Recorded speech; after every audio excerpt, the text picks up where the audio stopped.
Oke, standby, kamera ready, sound ready, 3, 2, 1, action. Halo semuanya, selamat datang di podcast Suara Hukum. Di sini saya Sinfani Dinda Brustepu bersama teman saya Adelina Ayu Lestari akan membahas topik-topik ringan ini mengenai HAKI, yaitu hak kekayaan intelektual.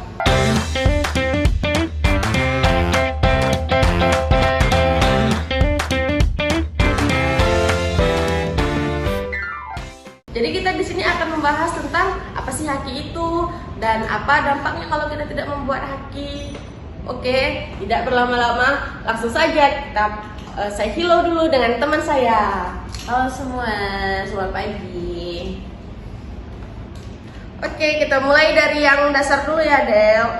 Jadi apa sih HAKI itu? Jadi HAKI itu atau hak kekayaan intelektual adalah hak eksklusif yang diberikan kepada seorang atau badan atas karya cipta pikirannya. Nah, ini bisa berupa ciptaan dari bidang seni, sastra, teknologi, atau desain. Tujuannya itu untuk melindungi karya tersebut dari penjeblakan dan memberikan nilai ekonomis bagi penjualnya, bagi penciptanya. Jadi HAKI itu bukan cuma tentang lagu ataupun film ya? Benar, banyak orang berpikir HAKI itu hanya soal musik atau buku. Padahal HAKI itu mencakup dua bagian besar. Yang pertama, ada hak cipta untuk karya seni, musik, tulisan, film, fotografi, software, dan sebagainya. Yang kedua, ada hak kekayaan intelektual, termasuk hak paten, merek, desain industri, dan rahasia dagang. Jadi seperti logo brand, resep rahasia, sampai desain produk juga bisa dilindungi ya? Yes, bener banget. Jadi kenapa sih HAKI itu penting banget untuk dijaga? Apa dampaknya kalau kita tidak membuat HAKI? Yang pertama, kalau nggak dilindungi, karya itu bisa dijiplak dan kita itu nggak bisa menuntut secara hukum. Kemudian yang kedua, nilai ekonomisnya itu akan hilang. Bayangin kamu menciptakan desain tas unik nih, tapi karena nggak didaftarin sebagai desain industri, orang lain jadi bisa meniru dan menjualnya massal. Udah ide kamu dicuri, kamu malah rugi juga. Kan sayang banget tuh. Dengar ya teman-teman, jadi itu penting banget lah ya Kak untuk UMKM juga. Bener, penting banget. Banyak UMKM nih punya produk kreatif tapi nggak sadar mereka bisa mendaftarkan merek, desain, bahkan kemasan mereka. Padahal itu aset bisnis yang bisa mereka nilai jual dan membangun loyalitas pelanggan. Jadi misalnya nih Kak, saya kan belum tahu nih kalau misalnya saya punya logo brand ataupun ada saya punya buku. Jadi bagaimana caranya saya untuk mendaftarkan HAKI tadi? Gampang banget. Yang pertama itu pendaftarannya ke DJKI atau Direktorat Jenderal Kekayaan Intelektual. Untuk hak cipta itu prosesnya lebih mudah. Sekarang teman-teman sekalian bisa daftar di online di ehakcipta.dgip.go.id. Sedangkan untuk merek bisa ke merek.dgip.go.id.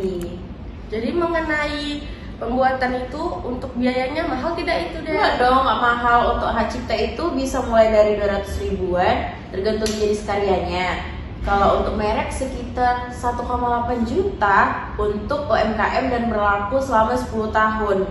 Itu kan investasi yang sangat layak tuh untuk keamanan usaha kita.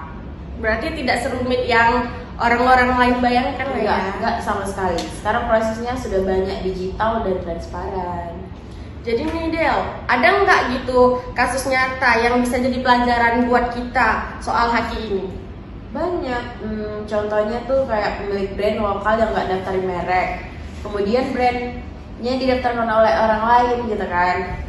Jadi akhirnya dia kehilangan hak pakai atas mereknya sendiri. Kemudian ada kasus yang lagi viral tuh, lagu yang dipakai sama orang lain tanpa izin, yang digunakan tanpa izin iklan, tapi nggak bisa dituntut karena belum bisa didaftarkan hak ciptanya. Wah, sayang banget ini ya. Karena dipakai tapi jadinya dia nggak dapat apa-apa. Makanya itu daftarin sejak awal sebelum viral, jangan tunggu sampai ada masalah. Gitu. Wah, ngobrol hari ini benar-benar membuka mata kita ya teman-teman. Mungkin sebagai penutup, teman saya Adel mungkin bisa kasih pesan singkat nih buat para pendengar Suara Hukum. Nah, jadi teman-teman, haki itu adalah perlindungan hukum atas hasil karya dan ide kamu. Jadi apapun bentuk karya atau usaha kamu, entah itu bentuk desain, tulisan, lagu, atau produk, pastikan dilindungi secara hukum. Karena di daerah digital ini, informasi dan karya itu bisa tersebar cepat kalau tidak dilindungi, bisa disalahgunakan. Jadi jangan tunggu sampai terlambat ya. Setuju banget nih Del. Terima kasih banyak ya atas ilmunya. Jadi kita para teman-teman yang di rumah yang belum tahu, jadi bisa semakin tahu dan makin sadar pentingnya melindungi hak kekayaan intelektual. Sama-sama, senang bisa berbagi teman semua. Dan untuk teman-teman semuanya nih yang masih penasaran atau ingin tahu lebih banyak soal haki, kamu bisa kunjungi situs resmi DJKI yang dibilang sama teman kita tadi. Terima kasih sudah mendengarkan Suara Hukum. Sampai jumpa di episode berikutnya teman-teman. Dadah.